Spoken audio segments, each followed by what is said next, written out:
go make friends. If you're someone who spends a lot of time alone, doing a lot of stuff alone, you probably need friends.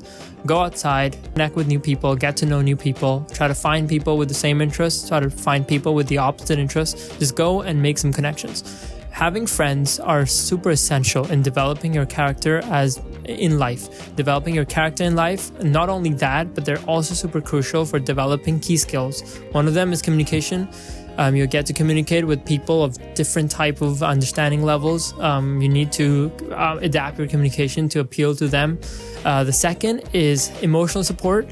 As much as you want to live your life alone, like just try to have that tunnel vision in whatever stuff that you're pursuing. Or maybe you're not pursuing something and you need friends to motivate you to do that, or be like in a circle of people that you want to be like.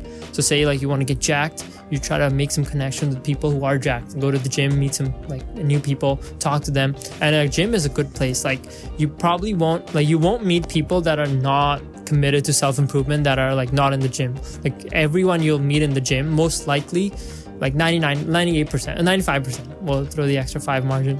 95% of people that you'll talk to in the gym, like they are on this journey of self-improvement. So go make friends. And the most crucial part of making friends, and why this is important for you listening, and why this was for me growing up or still going through life, is it's fun. You arrange activities on the weekends, hang out. Like for me and my boys, you've probably seen them like on some videos, on some of my vlogs. If you're watching this in full screen, like exit full screen, click on Rayyan Siddiqui, like the channel name. Scroll down below, like on the first initial videos, I like made some vlogs, or like go to the playlist. There's like a vlog section. I have like, I think 14 vlogs. I have some of my friends there. But yeah, it's fun. You get to just escape whatever environment you're in, and you just get to experience something new. Like for example, I'm working all week long. I try to work. I don't want to sound perfect on camera. I try to work as best as I can all week long. Try to go to the gym. But then on the weekends, me and my friends, like almost certainly whenever there's a UFC event, we all watch it together. We plan like PR sessions together. We plan gym workouts together. It's social. It's social fun. I think that's one thing that a lot of people lack, which is they don't get enough social interaction as a kid, as a teenager, as an adult, that they just don't really get into. Like those gears aren't oiled up. Those gears of connecting to people, of appealing to people, of communicating.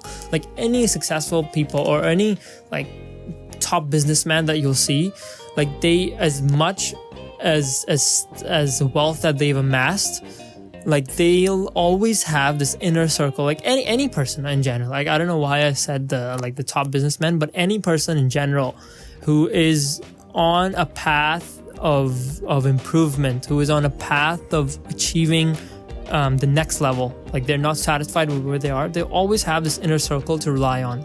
And whether that's an inner circle of people who are like-minded, or of people who are like opposite-minded. Say like I like going to the gym, my friends like they like something else. Like for example, one of my friends, Joseph, or J Money as we call him, I think you will probably see him in the video. He loves mountain biking. He got me into mountain biking, which I absolutely like. I love now as well, just biking in general. So yeah, so I think have friends, it's fun. But then I also realized the flip side of this is that you want to set boundaries, because not a lot, but people I've noticed that they get caught up with their social lives. Like that's all that there is to their life. Like there's no depth to them, to their personality. Like it's all friends. Okay, what are you doing tomorrow? Oh, I'm just going out with my friends doing this and that. Sure, that's fun, but are you doing something on your own? Like maybe you're like developing a business with your friends, I don't know, so you need to go. But I think you need to set boundaries. Like for example, like I would love to hang out with my friends like every single day, but that's not realistic. Like I want to get some stuff done, and then I use my friends as my reward. Okay, I'll grind throughout the week, and then the weekend is the reward. Grind again, weekend is the reward.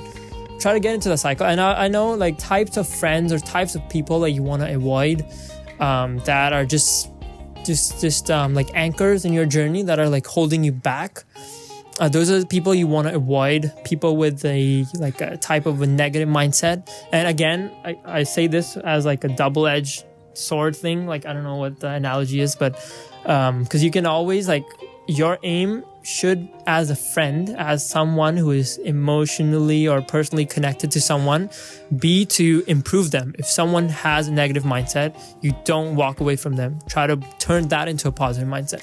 But at some stage, you have to realize that there are just people that like just hanging out with them, like, it's not a good ROI, like, it's not a good return on investment. So you need to set boundaries, but it is super important to make friends. Go outside, connect with people. And here are some tips that you can do. Go out for a walk. Whenever you see someone, say hi to them. Hi, how are you? That's it. That's all you need to do. Try that again the next day. Meet some new people. Say hi, how are you? That will give you that confidence of initiating a conversation, approaching a person. And this, I'm talking to someone like who has limited social interaction. Say, like, even if you're in school, like, you just stay in your own circle. It's like, try to get out of that. Say you go to the gym. Try to go to the gym. Maybe if you're bench pressing, ask someone for a spot. Like, you don't need a spot, but just ask someone. After they're done spotting you, just say, oh, hey, by the way, I didn't catch your name. And just start that conversation. Like, just make an effort to get to know people. And trust me, that is super rewarding. At times, you may feel like you're just caught up in stuff and you need to, like, just get a change of environment. That's what your friends are there for. They're also there for emotional support. They're also there for any type of a disturbance in your life. Like, say something unexpected happened, like, they're the first people that you go to. Or, like, aside from your family, like, they should be the ones that you know. And this also brings me to the point, and I'll probably end the video here, it's getting a bit long, but it's hard to find good friends. It's hard to find good people. And one thing I've noticed is that always the good friends, they're like in the single digits. Like, any person who has like friends above, say, like 10, like single digits, they're not friends. Like, they're someone that you know, but not necessarily like someone that you're personally connected with. Like, your circle will always be like 2, 3, 4 people, 5 people. Like, that's it. So yeah, so those are some of my reflections, some stuff I was thinking about, and I thought would be super important to share with you guys, is like, go out there and make friends. So that was about it for this video. Make sure you guys like and subscribe, and maybe if you want to become a friend and I want to become of you, I want to learn about you as well, I have a link in the description down below that you guys can, like, just book a time, just talk to me one-to-one, like DM me on Instagram or like any of my socials. You'll find on the link down in the description below. Like, just reach out, just talk to me one-to-one. That'll be super fun. And yeah, that's about it for this video, and I'll see you guys in the next one.